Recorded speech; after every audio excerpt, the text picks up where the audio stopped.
प्रभु श्री राम जी से कह रही है। अब प्रभु श्री राम जी ने सुना, बड़े ही प्रसन्न हुए, मुस्कुरा रहे हैं।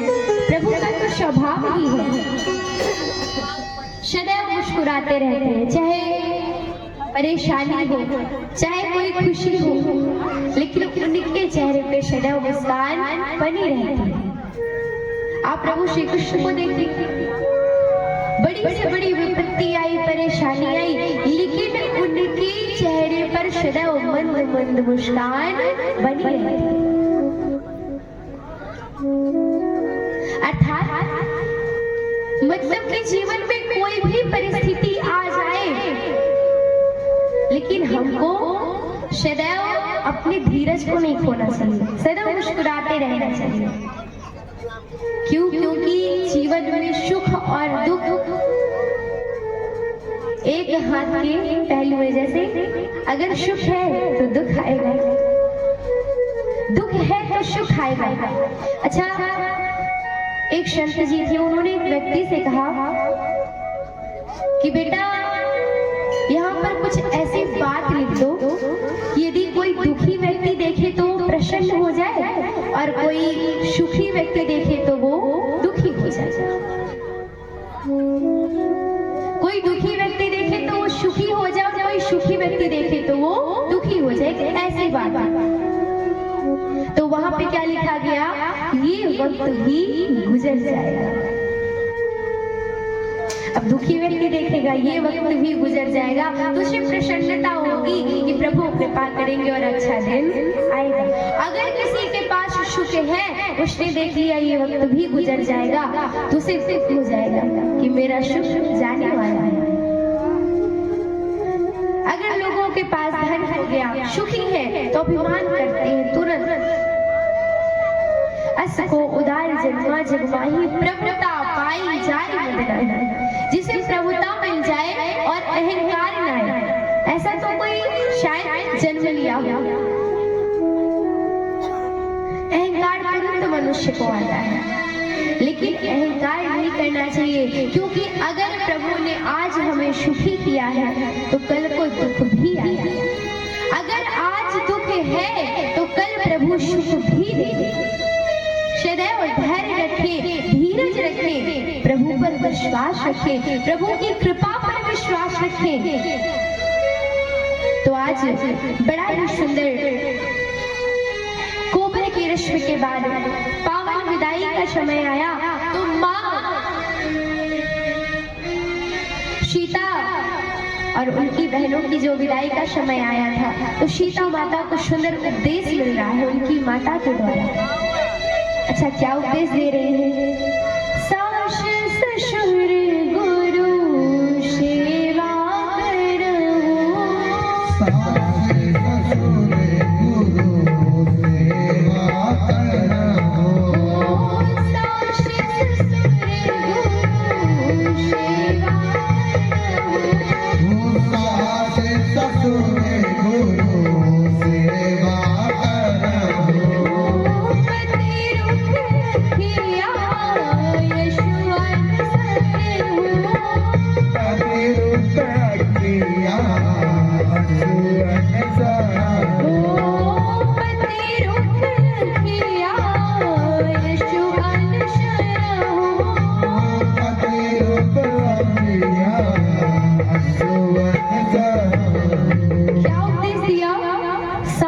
ससुर गुरु सेवा करो कि हे पुत्री, जब तुम अपने ससुराल में जाना तो ससुराल में जाकर के अपने सास ससुर और गुरु की सेवा करना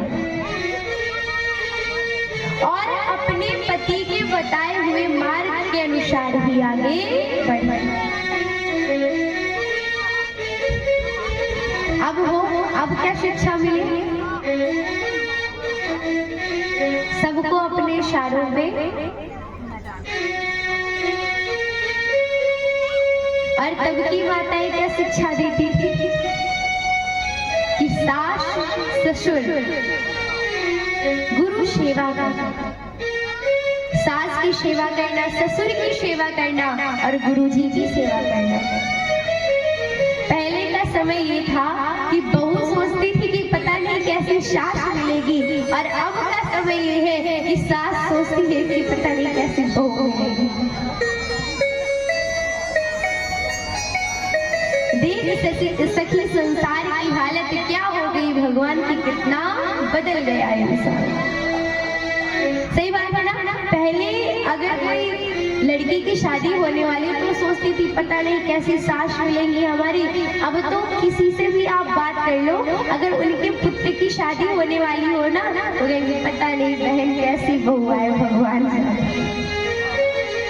तो ये तो समय समय की बात है ना। लेकिन सच बताएं, अगर घर में आपकी बेटी है, उसे कोई तकलीफ हो जाए, कोई परेशानी हो जाए तो आप क्या कहोगे? बेटा आराम करना, उसके बाद काम करना। अगर कहीं बहू की तबीयत खराब हो जाए तो महारानी पड़ी नहीं।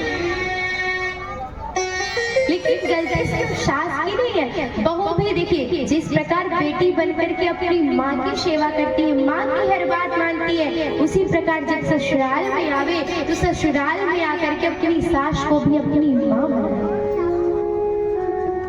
अपनी माँ समझ करके उनसे व्यवहार करे। कभी आपने सोचा कि जब एक बेटी कुशलता पूर्वक बिना किसी लड़ाई झंझट के अपने मायके में रह सकती है तो ससुराल में जाने के बाद क्या परेशानी आती है? यही ना कि जो रूप वो अपनी माँ का देखती है अपनी सास का नहीं देखती, और सास जो रूप अपनी बेटी का देखती है, जो भाव अपनी बेटी के लिए रखती है वो अपनी बहू के लिए नहीं रखती है।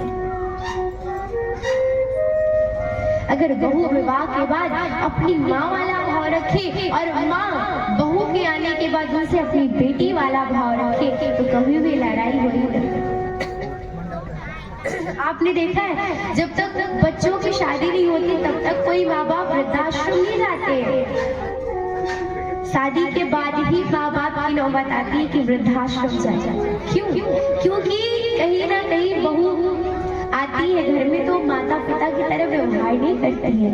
अगर वो माँ पिता समझ करके सुंदर व्यवहार करे तो कभी वृद्धाश्रम जाने की नौबत ही ना। और महाराज आज का तो समय ऐसा है कि माँ बच्चों के लिए कुछ भी कर ले। बचपन में बच्चे छोटे रहते हैं तो माँ कितना कुछ करके उनको पाल पोष करके बड़ा करके बच्चे एक चीज को 1000 बार पूछे लेकिन माँ बताएगी हाँ ये है वो है। अगर बुढ़ापे में कई माँ बाप एक तरफ लेटे हो बैठे हो और बच्चों से पूछ ले बेटा कहाँ गए थे, कहाँ से आ रहे हो तुम, तो बेटा बोलेगा आपसे मतलब बहुत होगा तो एक बार बता देगा। लेकिन अगर आपने दोबारा पूछा तो बोल देगा कि 2 रोटी मिल रही है ना, चुपचाप पड़े रहो, इससे ज्यादा मत बोलो। 2 रोटी मिल रही है शांति से, अगर चाहिए तो चुपचाप पड़े रहो, नहीं चाहिए तो फिर बोलते रहो, जाओ फिर। महाराज ये स्थिति है आज। मेरा देखा जाए तो जैसे एक बालक की सेवा करने में बड़ी मेहनत करनी पड़ती, इसी प्रकार एक बुजुर्ग की सेवा होती है।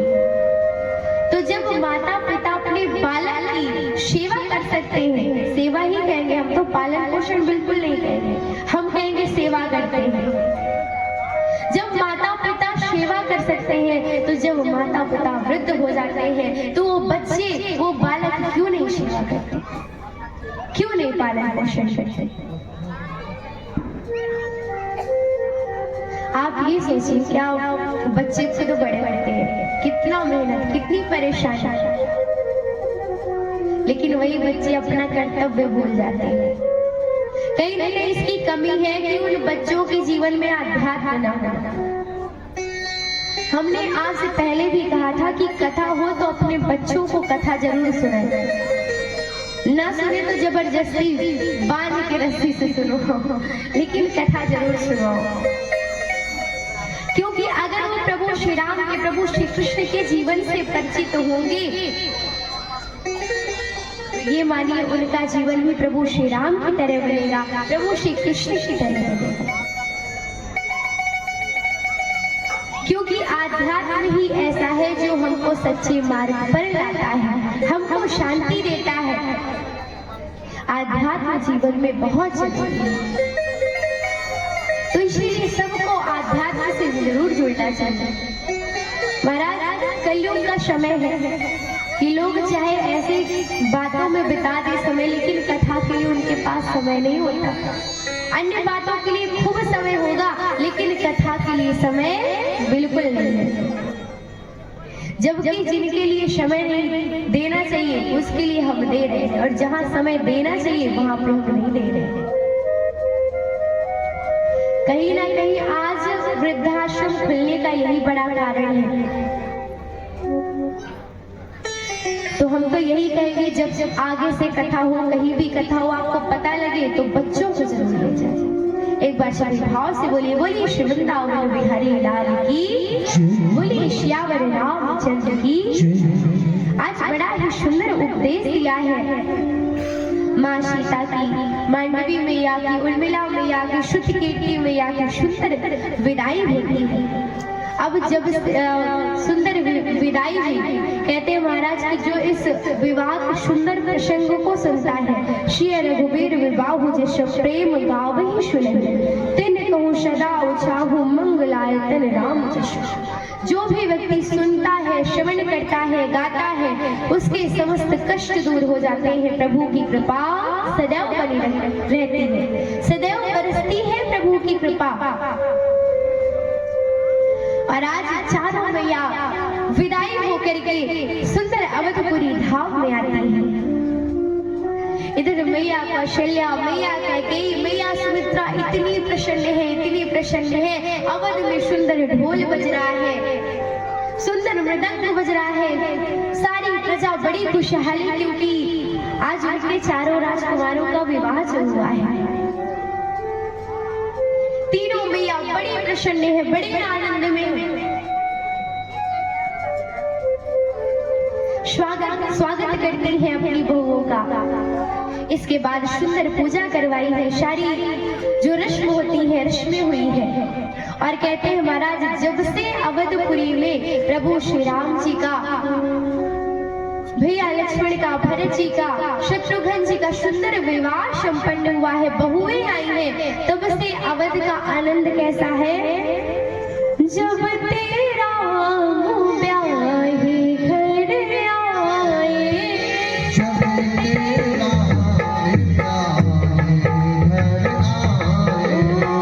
ब्याहे घर आए, जब तेरा मुँह ब्याहे आए, जब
प्रभु श्री रामचंद्र जी सुंदर विवाह करके अवधपुरी में सुंदर महल में आए हैं, तब से अयोध्या का जो वातावरण है बड़ा ही पवित्र है, बड़ा ही आनंद में आ गया है। कहते हैं जिस प्रकार महाराज काले काले बादल छा जाते हैं पानी वाले, इसी प्रकार अयोध्या में सुख के बादल छाए हुए हैं। इतना आनंद है, इतना सुख है कि जितना वर्णन किया जाए उतना कम है। बड़ा ही सुख, बड़ा ही आनंद, सभी लोग बड़े प्रसन्न हैं, सारी प्रजा, सब लोग बड़े प्रसन्न। धीरे धीरे धीरे धीरे समय व्यतीत हुआ। तो एक दिन की बात है कि गुरुदेव जी, गुरु वशिष्ठ जी किनके पास आके बैठे? महाराज दशरथ जी के पास। अच्छा, जब महाराज दशरथ जी के पास बैठे तो गुरु जी का क्या कार्य होता है कि अच्छे और गलत की पहचान करवाना। क्या करवाना? अच्छे और गलत की पहचान। अब पास में बैठ करके दशरथ जी से कहते कि महाराज ऐसा है, आपके चौथेपन में आपके बालक हुए, उनका विवाह भी हो गया, अब आप सारे कार्य से निवृत्त हो चुके हैं, तो अब आपको सारा राजपाट अपने पुत्रों को सौंप करके स्वयं तपस्या करनी चाहिए, तप करना चाहिए, प्रभु को प्राप्त करना चाहिए। तो अब आप अपने बड़े पुत्र का राज्याभिषेक कर दीजिए। तो गुरु जी की बात सुन करके दशरथ जी गुरु जी को प्रणाम करके महल में आए। तो आज सामने दर्पण के पास जाकर के उन्होंने अपने कान को देखा, तो कान के पास उन्हें सफेद बाल दिखाई दिए। श्रवण समीप भय सिद्धकेशा,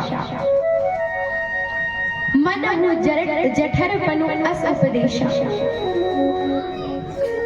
मतलब कि जब उन्होंने दर्पण में अपने कान के पास सफेद बालों को देखा तो कहते हैं कि ये सफेद बाल उपदेश दे रहे हैं कि अब मेरी वृद्धावस्था आ गई है, मुझे जाकर के तप करना चाहिए, भजन करना चाहिए, प्रभु को प्राप्त करना चाहिए।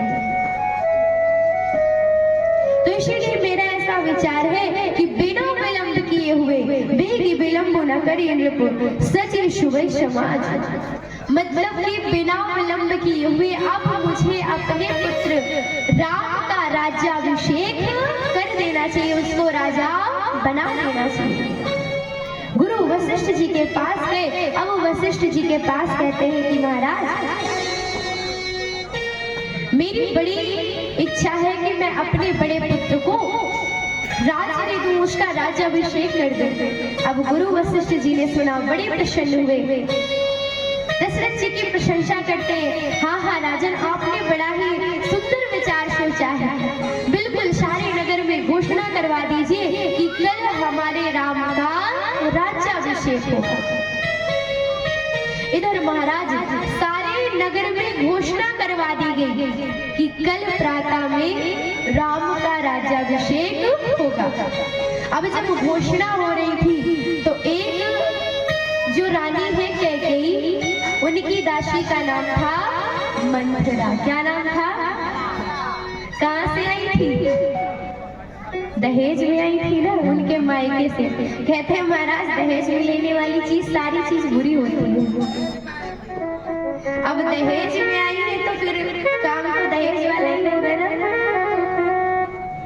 हम तो कहते हैं कि अपनी बेटियों को इतना पढ़ाओ कि दहेज लेने की नौबत ना आए, और बेटों को इतना पढ़ाओ कि दहेज लेने की नौबत ना आए। अब भाई दहेज बचना भी तो बहुत बड़ी बात होती है ना। आज मंथरा ने जैसे ही सुना, भाई क्योंकि मंथरा भरत से प्रेम करती थी, तो इधर दौड़ी दौड़ी कैकेयी के पास। अच्छा, कैकेयी माता प्रभु श्री राम से बहुत अत्यधिक प्रेम करती थी, लेकिन कहते नहीं महाराज जाको प्रभु दारुण दुख देंगे ताकि बुद्धि पहले ही हर ले। जिसको दुख मिलने वाला होता है उसकी बुद्धि पहले ही हरण हो जाती है, उसकी बुद्धि पहले ही हर ली जाती है। तो आज मंथरा की कुटिल बुद्धि के द्वारा कैकेयी भड़क गई। उन्होंने कहा राज्याभिषेक ना हो। तो मंथरा ने याद दिलवाया कि हे रानी, आपने जब युद्ध में साथ दिया था तो आपने वरदान मांगने के लिए बोला था ना, और दशरथ जी को बोल दिया था कि समय आने पे आप मांग लेंगे। तो आज उन वरदान को मांगने का सबसे अच्छा समय है। नहीं तो अगर आप नहीं वरदान को मांगेंगी तो अगर राम राजा बना तो कौशल्या हो जाएंगी महारानी, फिर आपकी कोई कीमत नहीं रह जाएगी, फिर आप क्या बन जाएंगी? दासी। अब महाराज कोई दासी सुनिए तो उसे तो क्रोध आता है ना कि कुछ भी हो जाए मैं दासी नहीं बनूंगी किसी की। इधर जैसे मंथरा ने बुद्धि बिगाड़ी तो कैकेयी कोप भवन में चली गई। अब जब कोप भवन में गई, इधर दशरथ महाराज ढूंढ रहे, पता चला कैकेयी कोप भवन में पहुंची। तो महाराज दशरथ ने पूछा क्या बात है कैकेयी, आप इस प्रकार क्यों कोप भवन में आकर के पड़ी हैं? तो जब आज महाराज दशरथ जी ने पूछा तो दशरथ जी के पूछने पर कैकेयी कहती है कि महाराज आपने कहा था कि समय आने पर आप मुझे वरदान दोगे, जो मैं आपने वरदान के लिए कहा था, तो आज वो समय है, तो आप मुझे वो वरदान दीजिए। दशरथ जी ने कहा कि क्या चाहिए आपको? तो उन्होंने कहा पहला तो यह चाहिए कि मैं चाहती हूँ कि राम के स्थान पर मेरे पुत्र भरत का राज्याभिषेक करवाया जाए। किसका करवाया जाए? भरत का। तो दशरथ जी ने सुना तो कहते ठीक है, भरत का ही हो जाएगा। लेकिन कहते हैं बस यही नहीं महाराज, मुझे दूसरा वरदान भी चाहिए। क्या? पहला तो भरत का राज्याभिषेक, दूसरा राम 14 वर्ष के लिए वनवास। आज महाराज जैसे ही दशरथ जी ने सुना, सुन के दुख की तो सीमा ही नहीं रही, बड़ा दुख ले। क्योंकि भाई अगर कोई किसी व्यक्ति को बोल दे कि तुम अपने हृदय को बाहर निकाल दो, तो क्या वो व्यक्ति जीवित रह पाएगा? जी पाएगा वो व्यक्ति?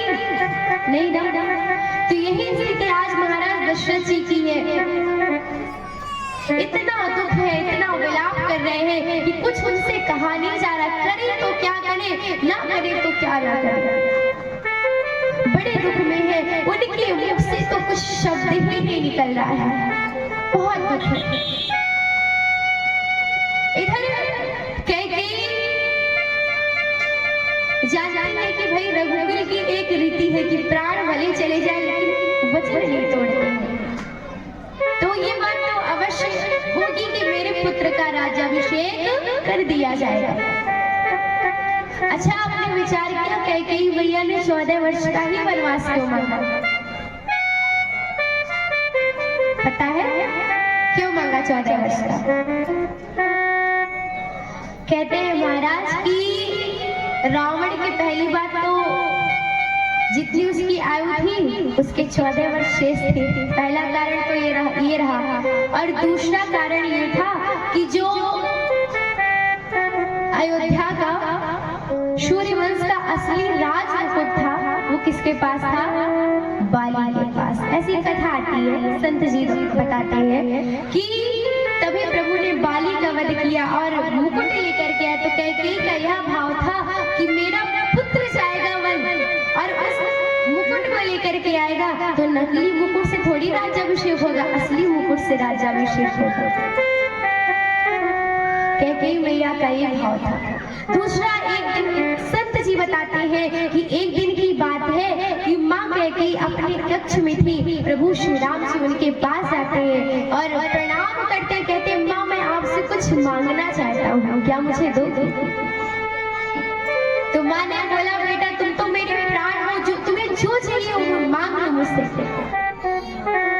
तो प्रभु श्री राम ने कहा माँ मैं आज आपसे जो मांगने जा रहा हूँ हो सकता है कि उसमें आपको कलंक लग जाए और आज के बाद आपका जो नाम है इस संसार में कोई रखे नहीं, आपका बड़ा अपमान होगा।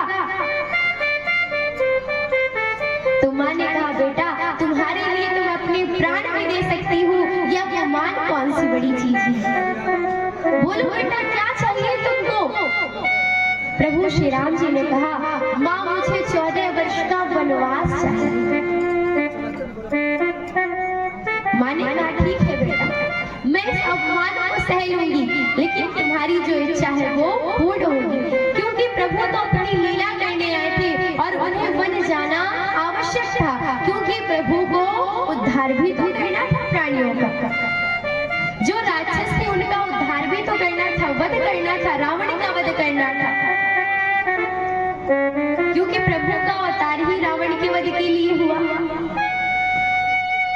तो महाराज कैकेयी मैया, लोग कहते हैं ना बुरी है, तो हम तो ये मानते हैं उन्होंने सबसे बड़ा त्याग किया है।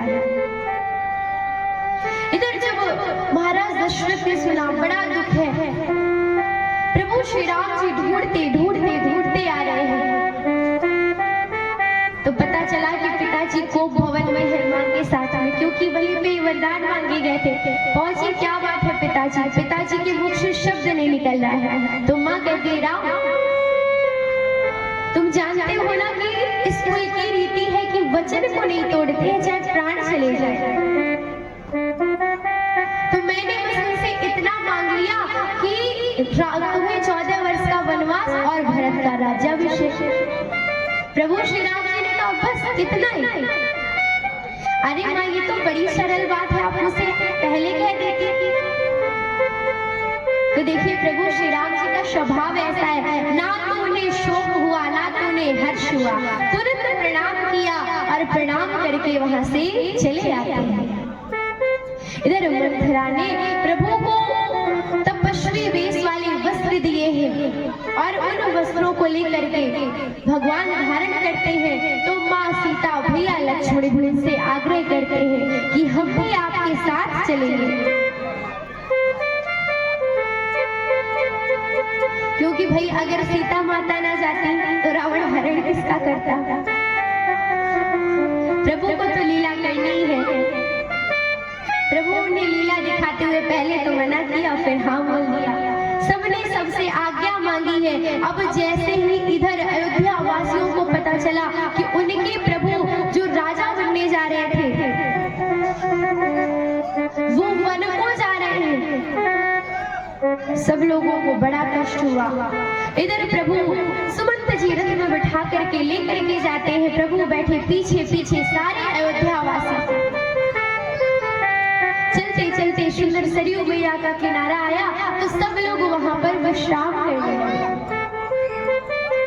अब जैसे सब लोग विश्राम करते करते सोए, प्रातः में प्रभु सुमंत जी को जगा करके तुरंत सरयू जी को पार करते हैं। अब इधर लक्ष्मण जी के मन में भाव आया कि आज अयोध्या वासी सो गए तो मेरे प्रभु उनको छोड़ करके चले आए, तो मैं अब प्रण करता हूँ कि मैं 14 वर्षों तक सोऊंगा नहीं पता चले हमें भी छोड़ के भैया आगे बढ़ जाए। तो आपने सुना होगा कि 14 वर्ष तक भगवान लक्ष्मण सोए नहीं, जगते ही रहे, पहरा देते रहे। प्रभु श्री राम आराम करते थे, विश्राम करते थे, सोते थे, लेकिन भैया लक्ष्मण नहीं सोए 14 वर्ष तक। इधर धीरे धीरे आगे बढ़े, विशाल राज जी से भेंट हुई, बड़े बड़े शल्य हुए, विश्राम किया रात्रि में। अब यहीं से सुमंत्र जी को वापस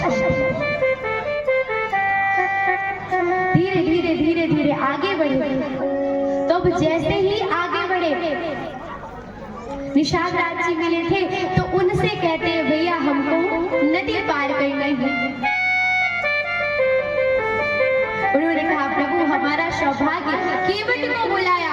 अब जैसे ही केवट को बुलाया तो केवट ने कहा महाराज पहले आप अपने चरण धुलवा लीजिए। नहीं पता चला हमने इन चरणों का बखान बहुत सुना है, आपने वो पत्थर के ऊपर पैर रखा वो बन गई नारी। अगर ये नैया हमारी नारी बन जाएगी तो महाराज इतना धन भी नहीं कि दूसरी नाव ले आए, दूसरा एक पत्नी का खर्च तो उठा नहीं पा रहे, दो दो पत्नी कहाँ से संभालेंगे। हे प्रभु अगर आप ये नदी पार करनी है तो आप अपने चरणों को धुलवा लीजिए मुझसे, तभी आप पार करिएगा। तो आज चरणों को धुलवाया है। भाई प्रभु तो मुस्कुरा रहे, जान रहे कि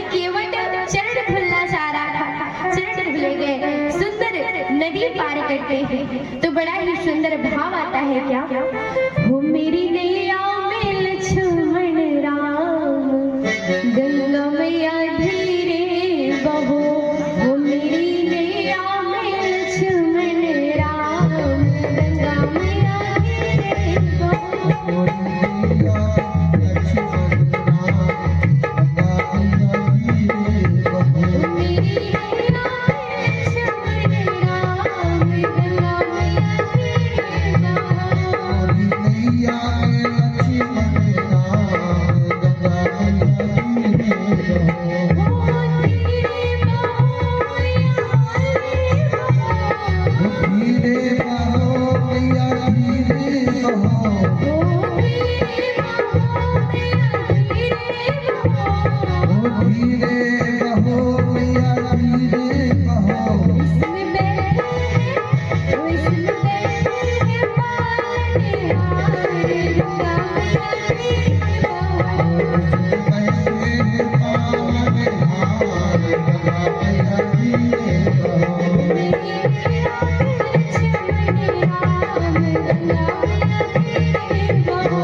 श्री राम। जरा जोर से बोलिए ना, जय श्री राम, जय जय जय श्री राम, जय जय श्री राम, जय श्री राम।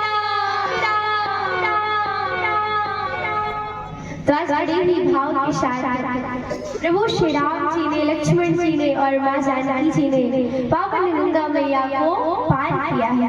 और पार करने के बाद में अब केवट भैया को उतराई दे रहे हैं।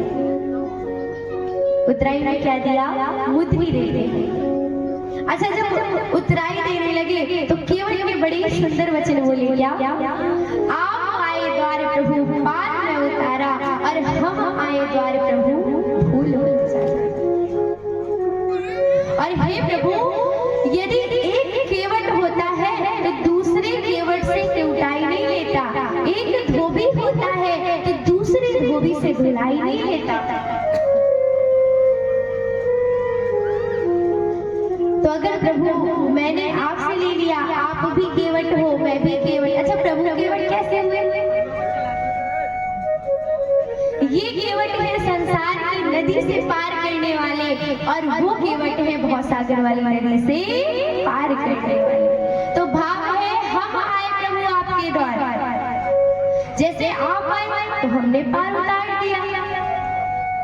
जब आप के द्वार हम पहुंचे तो आप भी हमें भूलिएगा नहीं, हम आए द्वार प्रभु पार लगा दीजिए।